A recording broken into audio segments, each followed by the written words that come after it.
आज मैं आप सभी को पांचों लकारों का संक्षिप्त परिचय बताऊंगी।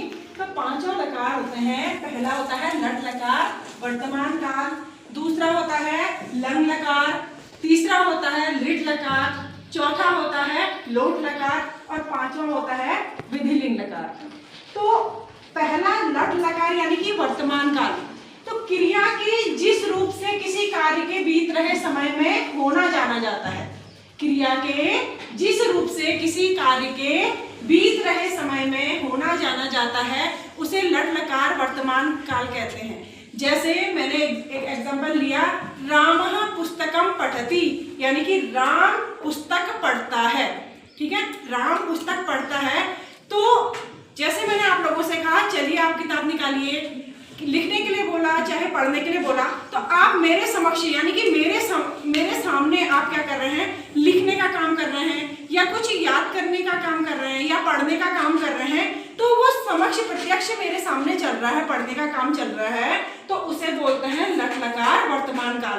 क्योंकि जो आप पढ़ाई का जो समय आपका बीत रहा है और हमारे समक्ष बीत रहा है उसे बोलते हैं लट लकार वर्तमान काल।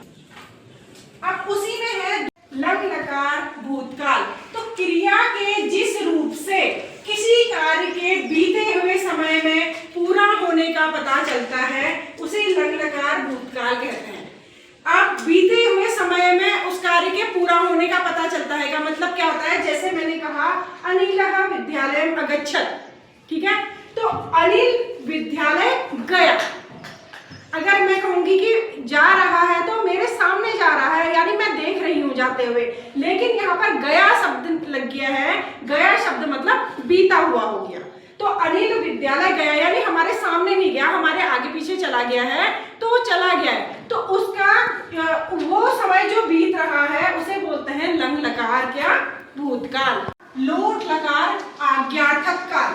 अब आज्ञार्थक काल लिखा हुआ है, थोड़ा तो हमें शब्द से पता चल जाता है कि यहाँ पर क्या मिलने वाली है, हमें आज्ञा मिलने वाली है। ठीक है, तो क्रिया के जिस रूप से कार्य को करने की आज्ञा, प्रार्थना या आशीर्वाद मिलने का पता चलता है, ठीक है, उसे क्या बोलते हैं लोट लकार यानी कि आज्ञार्थक काल।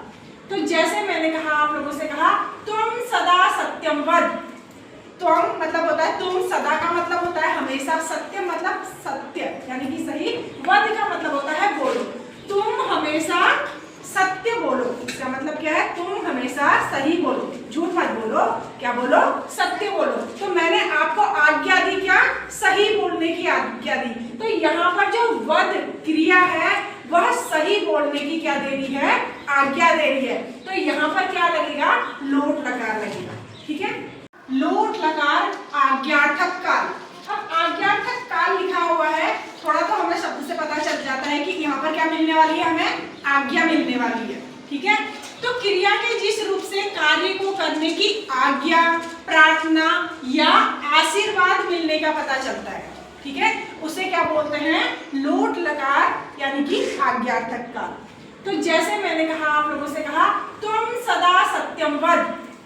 तुम मतलब होता है तुम, सदा का मतलब होता है हमेशा, सत्य मतलब सत्य यानी कि सही, वद का मतलब होता है बोलो।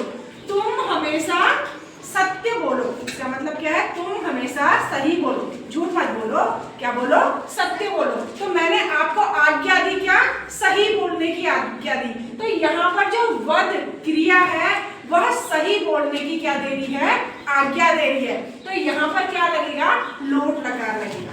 ठीक है, विधिलिंग लकार। तो क्रिया के जिस रूप से चाहिए का भाव प्रकट होता है, क्रिया के जिस रूप से चाहिए का भाव प्रकट होता है उसे बोलते हैं विधिलिंग लकार। जैसे मैंने कहा प्रातः भ्रमणम कुर्यात्। प्रातः मतलब सुबह सुबह, भ्रमण कुर्यात् यानी भ्रमण करना चाहिए यानी घूमना चाहिए। तो यहाँ पर जो कुर्यात् क्या है, क्रिया द्वारा घूमने का परामर्श दिया गया है। ठीक है, यहाँ पर जो कुर्यात् क्रिया लगी है उससे भ्रमण करने का परामर्श दिया गया है। तो यहाँ पर क्या होगा,